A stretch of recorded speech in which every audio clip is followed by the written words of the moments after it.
Chronicles of Vaxand. Chapter 1. Arrival.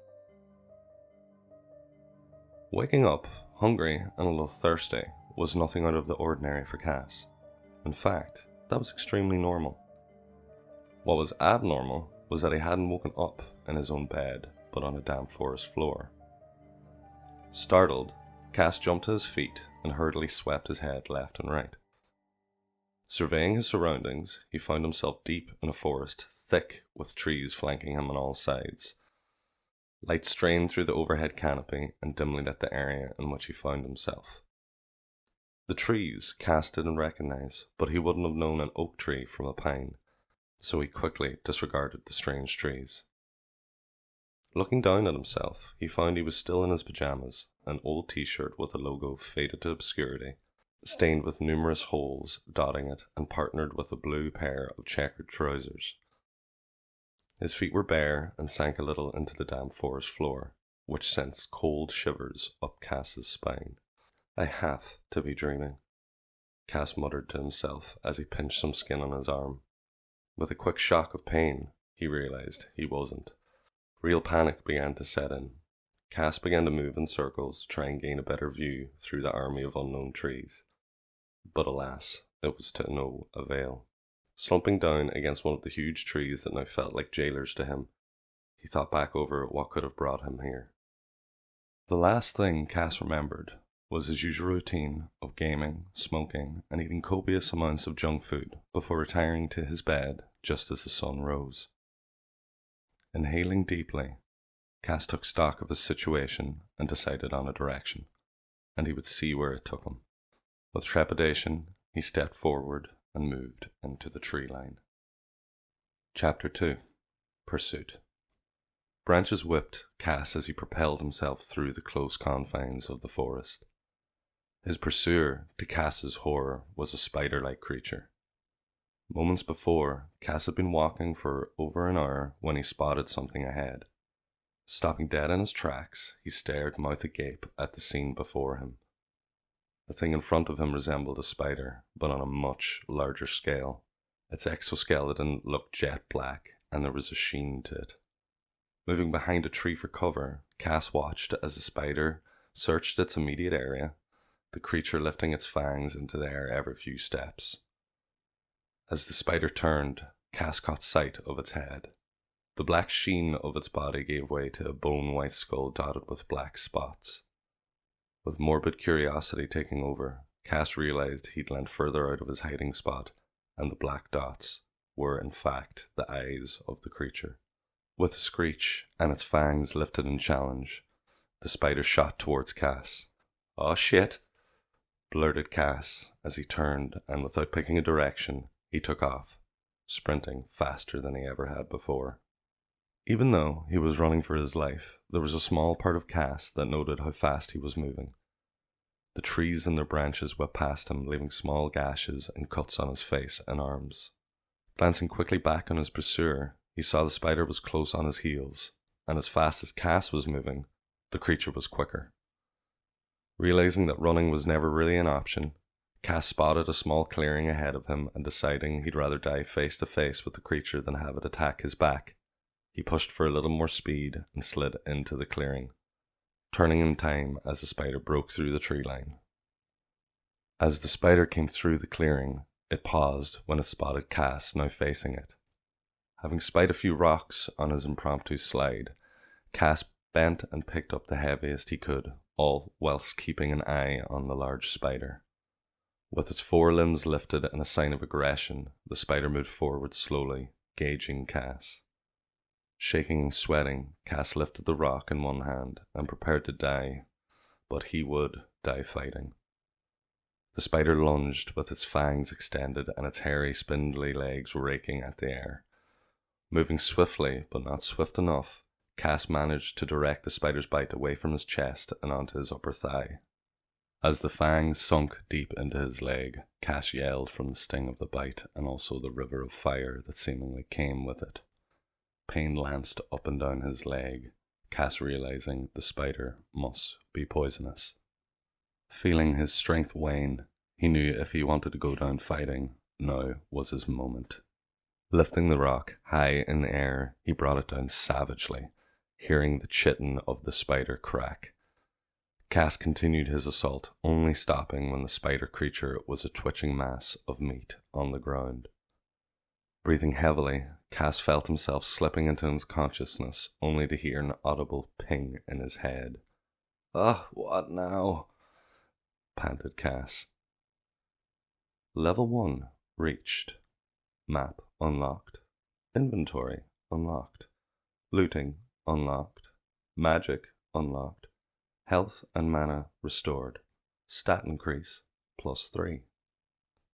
Cass heard all of this in his head, and when text floated in front of his face, claiming what he had unlocked, the strain became too much, and Cass faded into oblivion.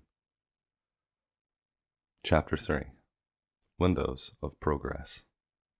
Coming slowly back to consciousness, Cass could smell the damp forest floor and feel an innumerable amount of stone and bits of tree branches digging into him.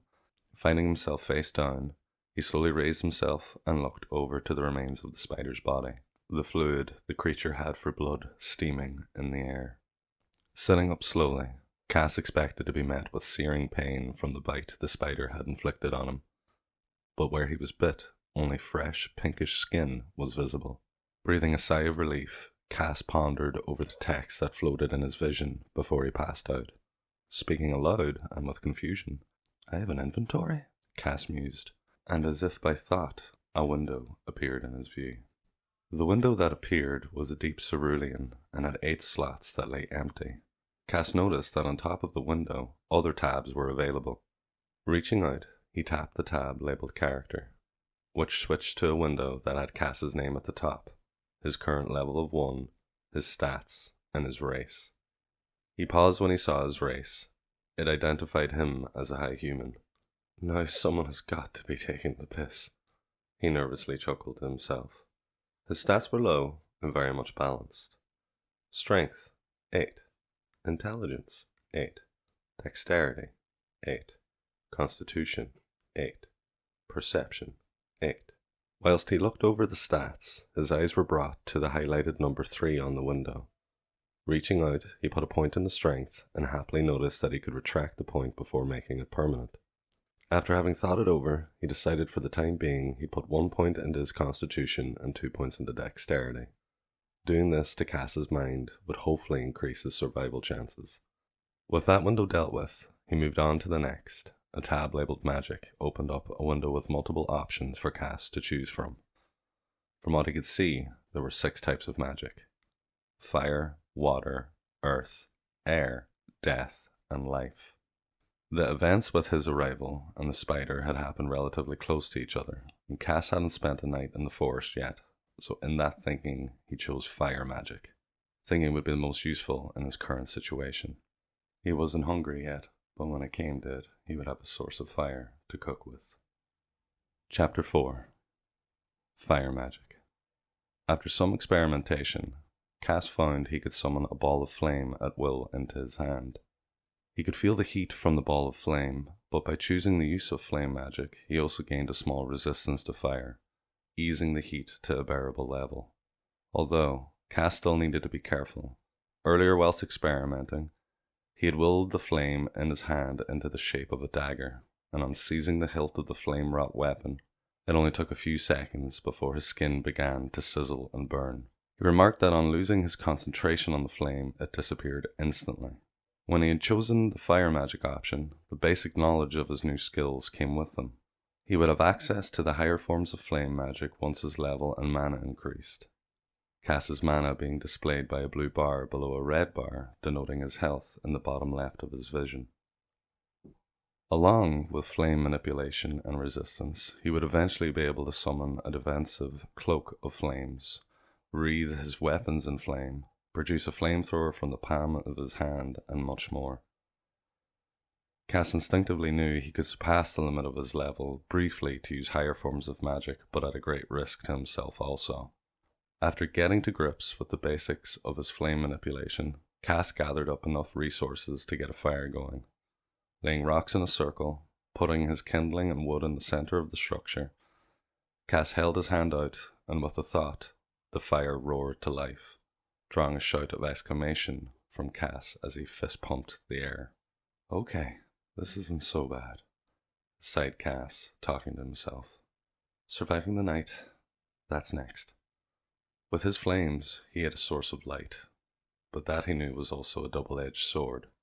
He might be able to see his immediate area, but anything far off would see him. With his belly starting to rumble, he looked over to the corpse of the spider.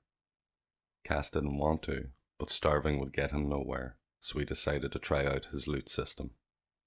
After getting close to the spider, he was given an option to pilfer the remains, and on accepting the prompt, he instantly knew that 3 spaces of his inventory had been filled, and what had filled them. The coins he received moving to a different set of slots just below his items. The coin slots he noticed were for bronze, silver, gold, and platinum. 5 bone spider chitin, 1 bone spider fang, 1 bone spider meat, 3 bronze coins. The first thing Cass tried was to take the spider meat from his inventory, and he found it far easier than he would have thought. He simply wanted the meat out of his inventory, and on the thought, it appeared in his hand. Walking to the fire, he found a suitable stick and began to roast the meat with only one thought rolling through his head, a thought he had many times when he played the early levels of an RPG. What would a spider need money for? Chapter 5. First Quest. After Cass had managed to eat the stringy meat of the bone spider, it had been acidic tasting, and Cass was afraid of being poisoned, but other than the bad taste, he managed to keep it down. He didn't relish the thought of making a stable diet from the creatures, and his goal now was to escape the forest, to search for other people, and to find some decent food. Before all that, he would have to survive a night in the forest and hopefully find his way out in the morning. Not being pursued, thankfully, Cass took his time and marked trees as he passed them, marking which direction he'd come and in which he was going. After travelling for some time, Cass came upon a tree larger than any he'd seen before. Circling the giant, he found a large hollow on one of the sides of the tree. With an upturned palm and a thought, a ball of flame sprouted, and lighting the inside of the hollow, Cass could see that the space was large enough for him to sit in. It would give him cover from any untoward weather and creatures, he hoped. It stretched far above the canopy of the other trees, and Cass decided in the morning he would climb it to gain a better idea of his surroundings. Satisfied he was safe for the moment, Cass began to pack grass and other soft foliage into the tree's hollow in an attempt to make it more comfortable. After a few attempts, Cass finally stood back and admired his handiwork. "Looks like shit, but it'll do," said Cass.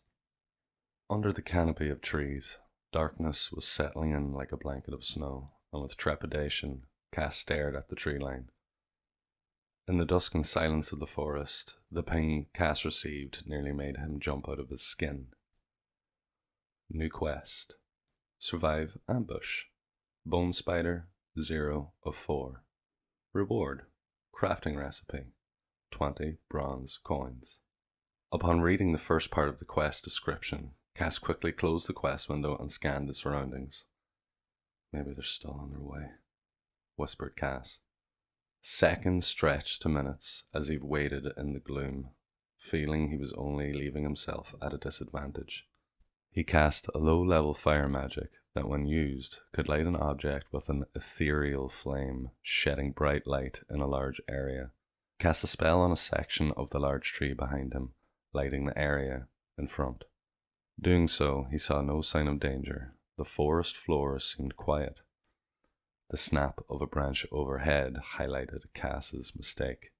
He watched 4 large bone spiders making their way down from the tree canopy on thick silk, lit hauntingly by the light of Cass's spell, their fangs raised and poison dripping freely. "Oh, fuck me," Cass breathed. The end of part 1.